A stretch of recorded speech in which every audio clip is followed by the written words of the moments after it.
It's Motivation Monday. Every Monday, we come to you with different guests, different people in society who are creating an impact, or people who have overcome great adversities. And today is no exception. Today, we get to hang out with a wonderful lady, a wonderful woman of God. And basically what she does is help her clients to get clarity about their identity, confidence about their purpose, conviction about their work. Why? So that they can fight fear and know their worth and joyfully thrive through life's transitions. Oh my goodness.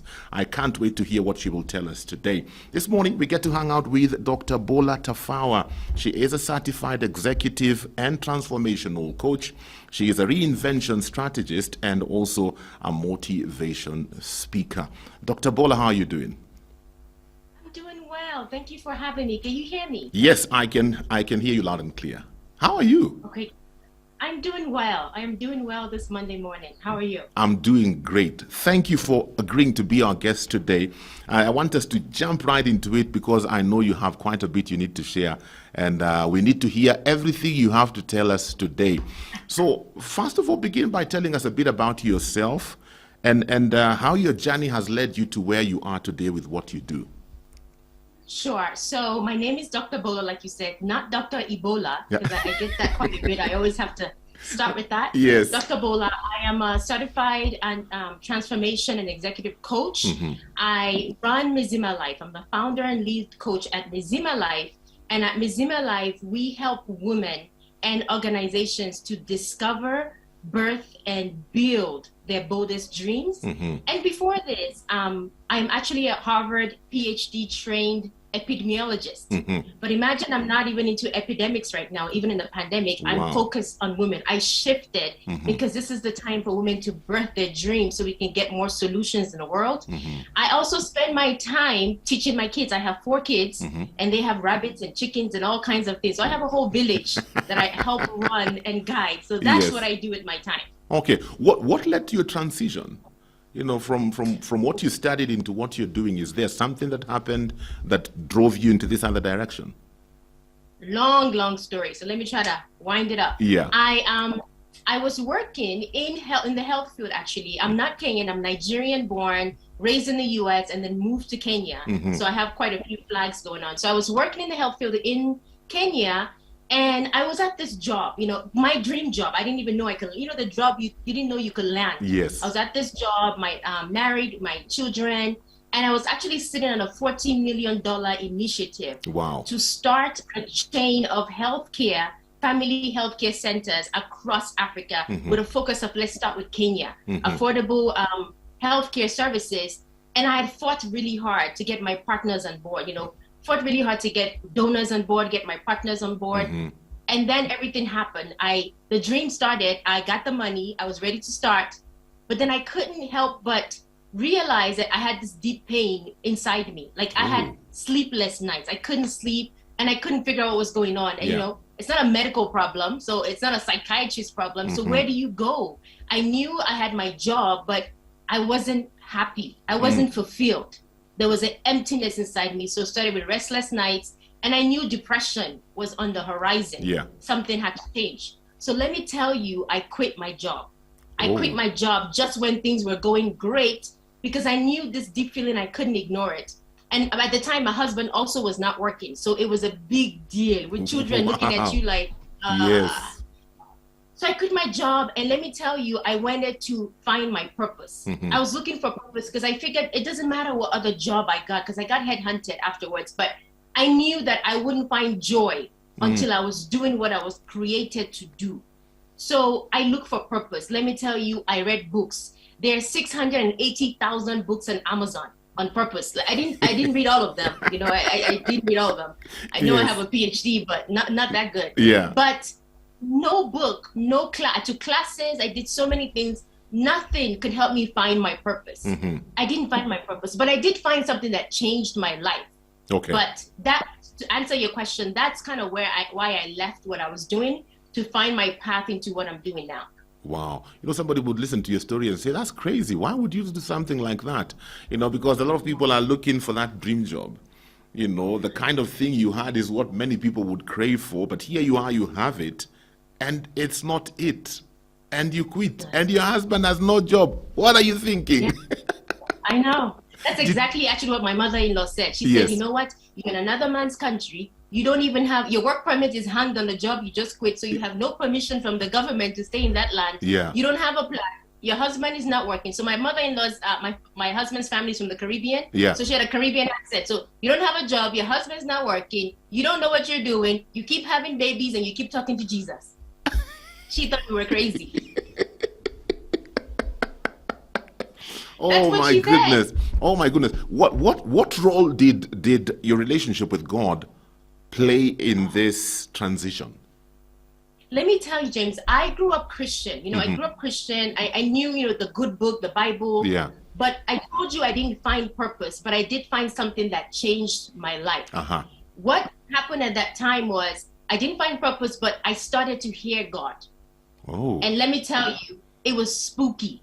It was crazy. It was, I didn't know, like, you know, I'm not Moses. Clearly, I'm not Moses. I did not, like, I didn't know what to do with this. Yes. Do I go to church? Say, Pastor, can you pray for me? I'm feeling like God is speaking to me. Yes. That doesn't sound, I'm already sounding crazy.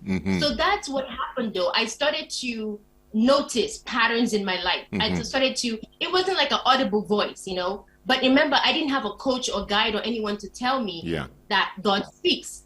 But I started to see patterns. I started to see almost like, I don't know if you saw the movie The Matrix, where the cat walked by 2 times. Yeah. It was something like that. Wait a minute. Didn't I just see a same? Yes. Didn't I see a Buddha? The same. Okay, wait a minute. What's going on here? And because I'm a scientist, I knew that patterns are not coincidences. There's something going on here. There are themes going on here. And I started to lean into what's going on. I spent a lot of time reflecting over my life, over patterns and themes in my life. And then I started to see God's guidance, like themes in my life. Like, that's not a coincidence. This is not a coincidence. I started to notice so many things. And then that led me to finding my purpose. The other thing that happened to you was a lot of women, like women in their midlife, and some men too, but mostly women will come to me to get clarity. They will come to me and say, I have this problem. I have this great job, but I feel like I want to quit. And I'm like, wait a minute, that was me. Yeah. Or I have this big thing, but it looks like I want to do something else. So I was able to give them clarity by using the tools that I was noticing in my life and what God was saying, and their lives were transformed. It was amazing. I love something you've said, and I think it's something a lot of us miss out on. You had all this on the outside. Great job, good life. I mean, from somebody who's observing you from a distance, they would say, my goodness, that's the kind of life I want. But you're at a place where you feel like, no, something is missing. And you came out of the things and looked inside. Because you've talked about reflecting on your life. And when you began to really think about your life, looking back, reflecting, you know, God was able to begin to show you patterns and to guide you. You know, but many of us don't do that. Many of us are trying to find purpose or trying to find happiness in things, especially a good job like the one you had. Yeah. So I think that's so true. And I didn't know this. You know, let me tell you, we women in our midlives, you know, women in their 40s, 50s, women in their early 40s, we never say our age, we just say we're early 40s. You know? Women in midlife, we've spent the first 3 years of our lives, 3 decades of our lives being told what to do, what school to go to, what to study, who to marry. You know, I'm Nigerian, so my parents were very much, this is what you do. How many children to have, you must have triplets and all that. And then you get to your midlife, you get to like your 4th decade of life, and then there's no guide. There's no one to tell you anything. You need to just know. But you've been told what you do in the hopes of finding success. And now you think you have success because you have the dream job, you have the dream husband and dream children, but there's a feeling that you cannot ignore. It's almost like the start of an ulcer. If you don't do something about it, the hole keeps getting bigger. So I had to lean into that hole, and I had to stop because I realized I was busy doing. I was a mom, I was a wife, I was a board leader, I was a Bible study leader, I was sitting on elected boards, I was advising the president on matters on health in Kenya in the private sector. I was doing so much, I forgot about being. So I had to stop doing all that and go back to being, and then realizing that from being comes doing and not the other way around. Wow. That is some good stuff right there. There's something you said that got me thinking. You know, you've talked about women when they get to their midlife. I thought it's just us guys who have midlife issues, midlife crisis, you know, and we are thinking, who am I? You are looking behind and you're thinking, oh my goodness, I don't have anything to show for my life. You want to tell me ladies also go through a phase like that? Let me tell you, did you know that every decade has its own theme? Oh, really? Right? So I'm not going to go through all of it, but let's start with the 30s, yeah? Because I believe you and I are both, we passed that, yeah? Yes. Your 30s is about your family. Mm-hmm. Whether your husband or your children, your extended family, but whatever it is, your 30s is about you caring for somebody other than you. Yeah. By age 40, you need to know your purpose. If you don't know the reason God created you, by the time you clock that 40, your 40s is going to be turbulent. Because that's when that feeling I was talking about, that's when it starts. Yeah. Because 40 is supposed to be meant on what the seed God has given you to plant, the seed God has given you to provide solutions to the world. You've been complaining about problems, your 20s and 30s and all that. You went to school in your 20s to learn about these problems. Yeah. Your 40s is you now providing solutions. And I tell you, if you don't figure that out, by the time you get to your 50s, you will have crisis. Because your 50s is meant to be about impact. So if you have not figured out what you were supposed to do in your 40s and, you know, beta tested, alpha tested, and get it all situated, by the time you get to 50s, when you're meant to now scale it and have impact, you're going to have a crisis because you're still doing a 9 to 5. And 9 to 5 is not much what you're meant to do. You need to find impact and fulfillment in your purpose. And then your 60s is about legacy. So 30s is family, 40s is purpose, 50s is about impact, 60s is about legacy. Yeah. So stop focusing on your 9 to 5 and a job and step back and think about the reason you're here. Is there a particular reason why you focus more on women? You know, there is. I do have male clients. I don't discriminate. You know, I have male clients. I have even young women clients. But women, I think it's really hard because you have a lot of roles around you. Yeah. You are given. You're the one helping your husband. You know, you're submitting to your husband. You're helping him. You're helping your children. You're guiding. You're a sister. You're a daughter. You're doing so many things. Yeah. And a lot is expected of you. And I feel like by midlife, if you don't figure out who you are, you're almost serving others. You're pouring out into others from an empty cup. And if you don't know how to fill your cup back, you are going to get broken. And if a woman gets broken, the family gets broken, generations get broken, because we are givers of generations. So women are so important. Not that men are not important, but we are dream weavers. We weave dreams into our children and generations to come. So the woman has to know how to fill back her cup so that she can continue to pour out goodness and joy onto the lives of others. On that aspect of identity, because I know you help women to clarify their identity. A couple of weeks ago, we were having an interviews with pastors' wives, you know, and one of the things, being a pastor myself, I see is a good number of pastors' wives sometimes struggle with identity. You know, you have some churches even where the congregants don't know the name of the pastor's wife. She's just the pastor's wife, you know, and so you feel lost. Talk to us about the importance of identity, specifically talking to women, you know, why it's important to know who you are and how do you get there? Sure. So identity, you know, I want to kind of break some myths about identity. Yeah. Your identity and your purpose, by the way, it's not your role. It's not your title. It's not your position. Yeah. And it's not static. Yeah. So my identity is not a mother or wife or, you know, executive founder of Mizima Life. And it's not one thing. Your identity has to be grounded in who you were created to be, so that as the world shifts, you are not shifting. Like in this pandemic, if I had put all my identity on being a, you know, Harvard PhD epidemiologist, things would be shifting for me right now. But that's not my identity. That's why I can pivot and go to the core of who God made me to be. So you need to spend time with the Creator to know what kind of creator you are, because you are made in God's image. You're made to create, especially women. What kind of creator as the Creator made you to be? So that's, and it takes a lot. I will tell you, it's not, there's no school. There's no like identity school. There's no pastor that will tell you. There's no you have to spend time and tools to ask the right questions, to reflect, to be introspective, to really think about who am I during the journeys of my life? What has God been saying and what has God been doing to tell? Because, God is so gracious. He repeats himself. He repeats himself. So are you taking time? Earlier you guys were talking about decoding and the channel and making sure you're tuning in the right. It's the same thing. Are you tuned in to what God, because connectivity is related to clarity. If you're not connected directly, you're not going to be clear. If you're not connected to hear family TV, you're not going to hear what Pastor James is saying every Monday morning. Yeah. You need to be connected to your creator. And only from that source can you get clarity about who you are. I like that, because, something you said there got me thinking.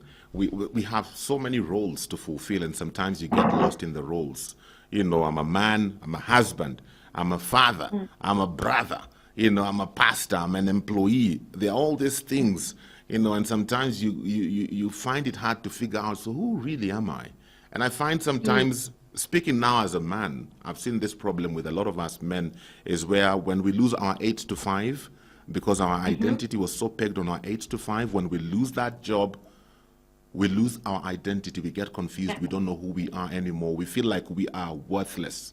Do women experience similar things as well? Yes. Preach on, Pastor, because we do. Yes. We do.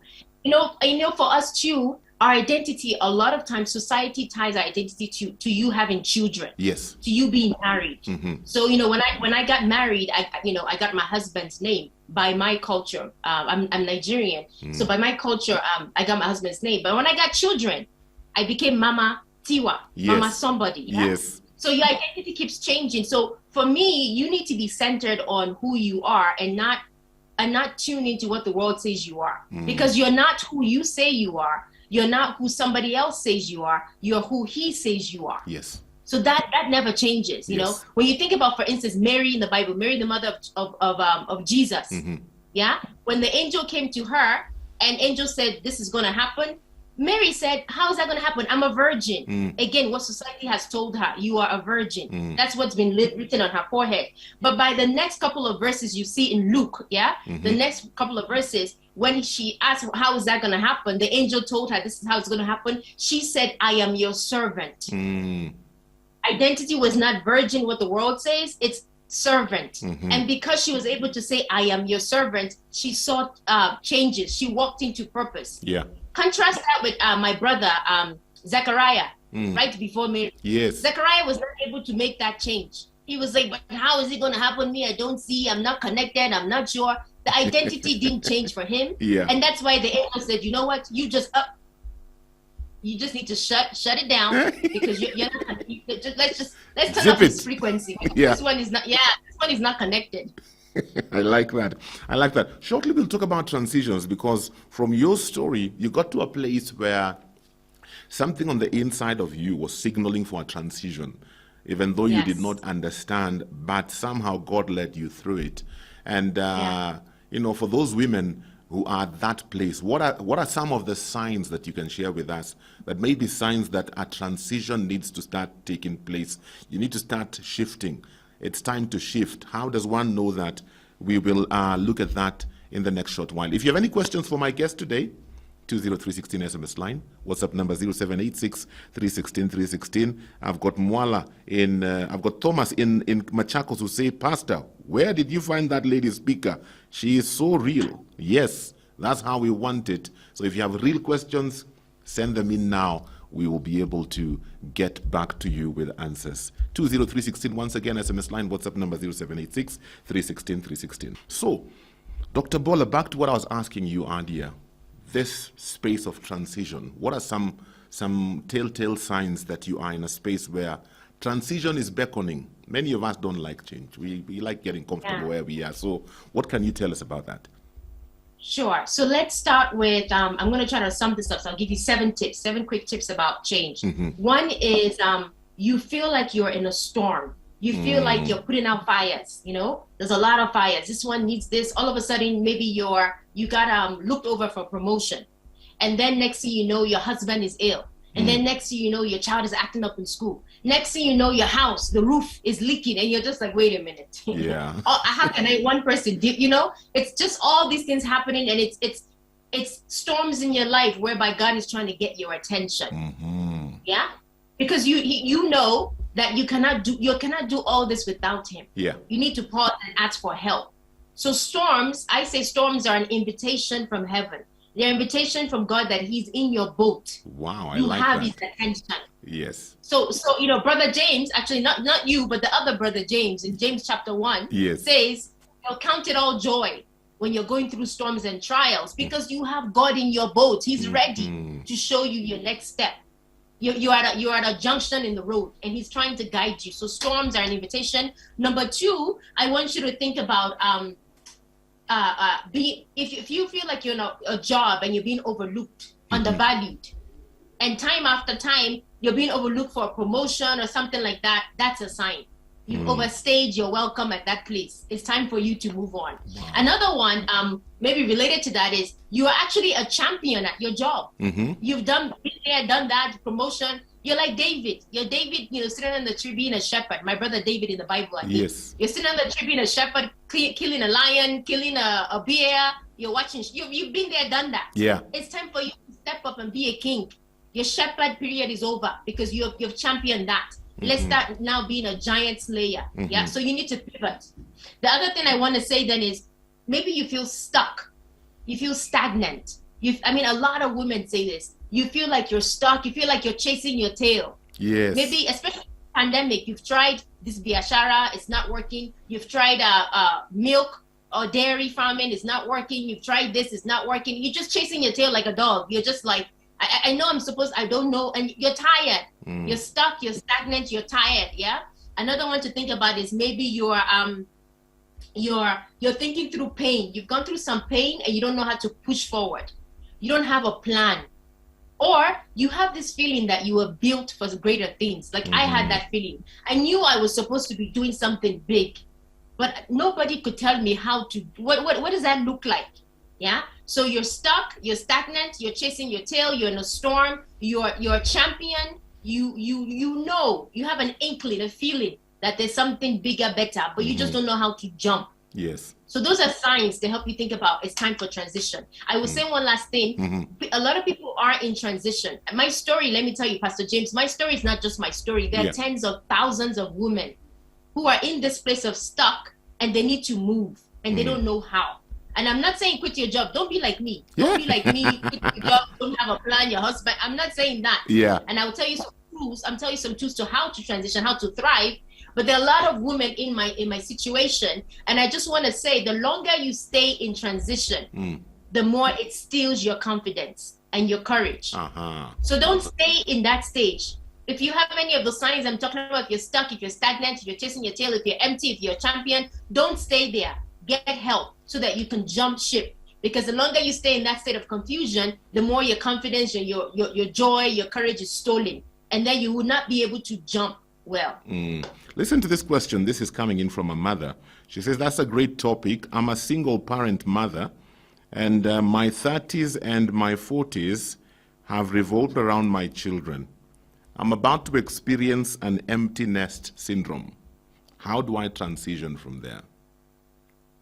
I think you are actually in a perfect place, because if you're about to experience an empty nest, that means you have time to yourself. Yeah. Because transition, by definition, there'll be blind spots in transition. Think about when you're driving a car, you need to make a left or right. You're transitioning. Yeah. There's blind spots. That's why we have all those mirrors, so that when you're turning, you don't miss something. So blind spots mean you need to pay attention. So when you're about to be an empty nester, you have a lot of time to pay attention to yourself, to reflect and get a guide. That's why you have even those the bodas on the road, other people on the road to tell you, you're going too close, you're moving too close as you're turning. Get guides to make it easier for you. Don't be like me. Get a guide. Invest in yourself. Invest in a good Bible-based program to help you think through transition. For instance, at Life, we have a midlife mastermind to help women in transition, to help you see the blind spots, to give you tools, proven true tools that have worked for other women. So get a guide, and you need time to help you transition. Okay. How do you overcome fear? Because, man, with transition comes a lot of fear. And sometimes you feel like you are not ready. or you feel like the thing you're supposed to transition into is so huge. You feel like, I don't have the capacity. You don't have the confidence to make that transition. And so you keep giving yourself excuses. How do you break free from that fear?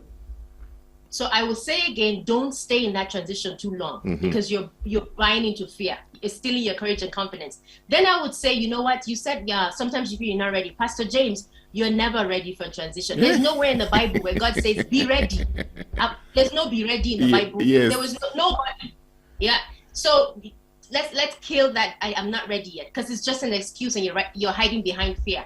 What you need to do is you need to start laying new tracks for your future. You need to start dreaming. When I say dream, I need you to dream in detail. You are fearing that which you don't understand. So the more you get clarity, the more you step into your future. And when I say dream in detail, I mean draw it out. When you draw something out, you know what shade of blue, what shade of green, you're drawing a picture. And I will tell you, once you start doing that, your mental state, your present self is saying, don't go there. Pastor James, you're running for president. We don't know. No, don't go there, because your present self has never been in the future where Pastor James is president. I'm not prophesying, Pastor James. I'm just speaking. So your present self is saying, don't go there, but you need to kill that dirty, stinking present thinking. That's what I call it. Kill it. So when your present self is saying, don't go there, you hush it and focus in. The Bible says, think about that which is pure and true. Focus in what you've drawn, the detail. Focus in your future. So the way to kill fear, one of the biggest ways, is to acknowledge that fear will always be there. And then you kill the dirty, stinking, present thinking, build new tracks, and focus on the new tracks. And know, if you feel like what you're stepping into is bigger than yourself, you're in good hands. Yeah. Because it's not your work, it's God's work. You're where you're supposed to be. How do you contend with doubt? I know usually fear and doubt are companions that like working together. Sometimes you maybe have begun the process of making the transition, or you have actually made the transition, but the picture doesn't look like what you had in mind. You know, it's still building up. You know, there are a lot of gaps in there. And sometimes when things don't work out, we are always at a place where, like the Israelites, we are thinking, maybe we need to go back to Egypt. Because at least there, even though we were slaves, food was available, this was available, so how do you fight that doubt? So doubt is a big one, yeah? And one of the ways to fight doubt is to have a clear plan. Like I said, you need to have a clear plan. And then the other thing too is people get doubt when you don't see the fruits. Like you're saying the Israelites, you're like, okay, I thought we crossed the Red Sea and then there'll be fruits. We're ready to. Where's the milk and honey? Where's the milk and honey? He said. Now, milk and honey takes time. Sometimes you're waiting for fruit, but you have to labor. You have to lead into the labor pains until the fruit comes out. So don't try to birth too early. Nobody wants to be birthed too early. Let that baby stay in, because you're pregnant with purpose. And purpose takes time, and it's not your time, it's God's time. So when you have doubt, focus on the plan to remind yourself of what God says, what your plan is. That's why you need to have a very clear plan. And there are tools to help you get the plan for purpose. So we'll talk about that. Okay. Looking at your own story, maybe you can give us some insights into this. Looking at what you are doing, it is so different from what you're doing currently. So how did you zero in on this is it?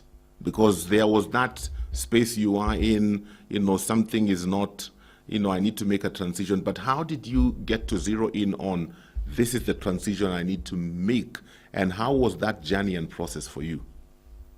Sure. Thank you for asking that. One, I would say it wasn't just a small little, let me take a Panadol, the pain will go away. This thing was like, it was, I mean, I've birthed out 4 children, so I know what pain is like.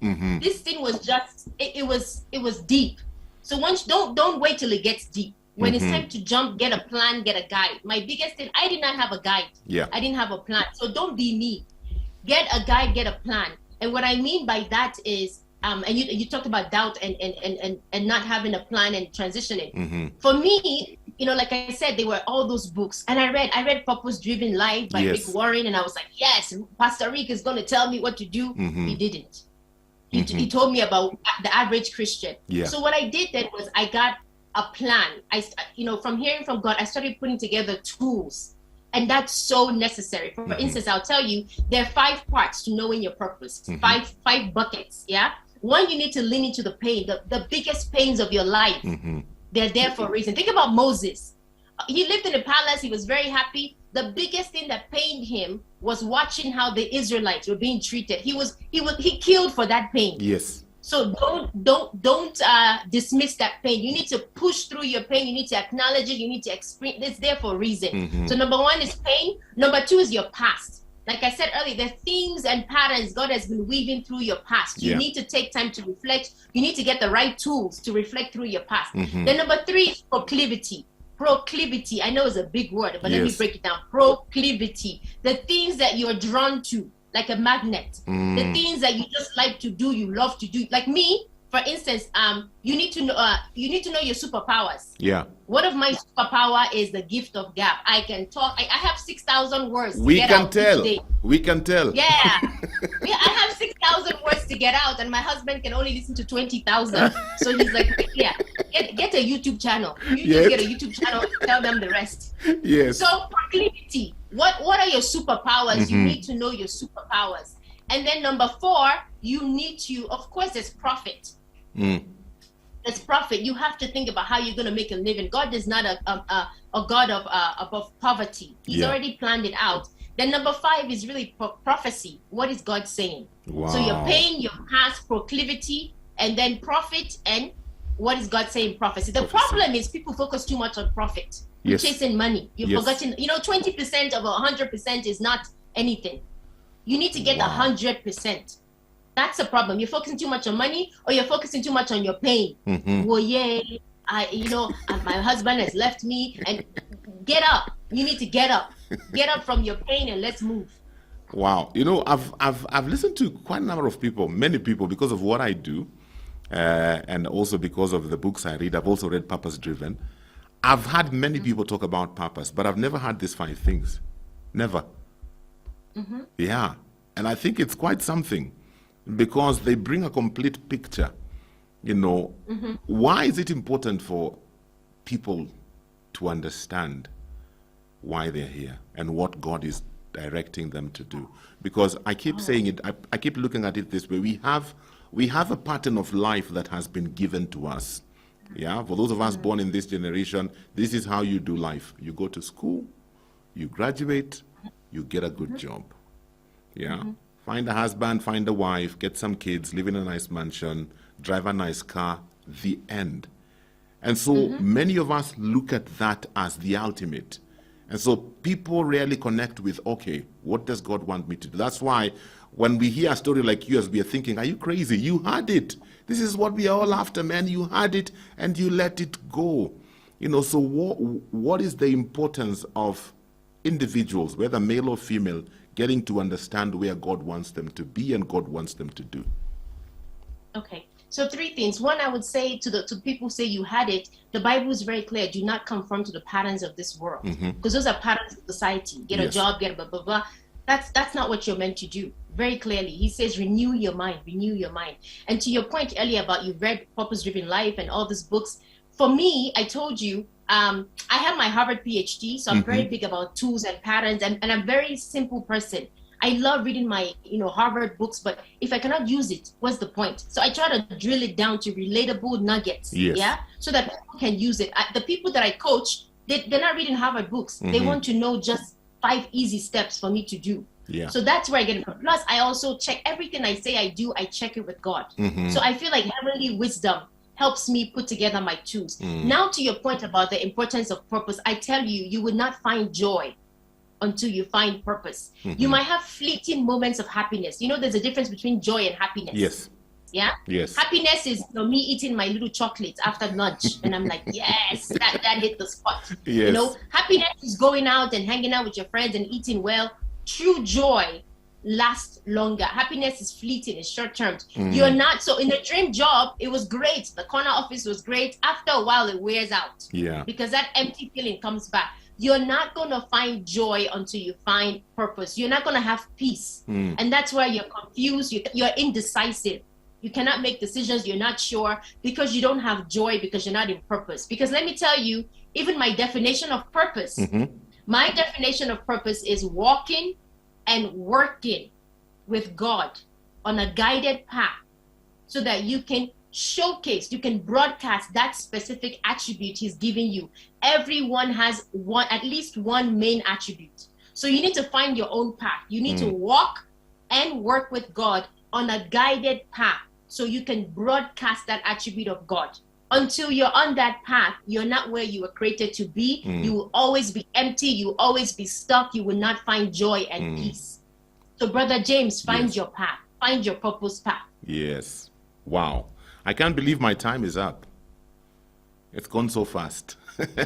But we are so glad you are on board today. We must have you back soon. We must have you back soon.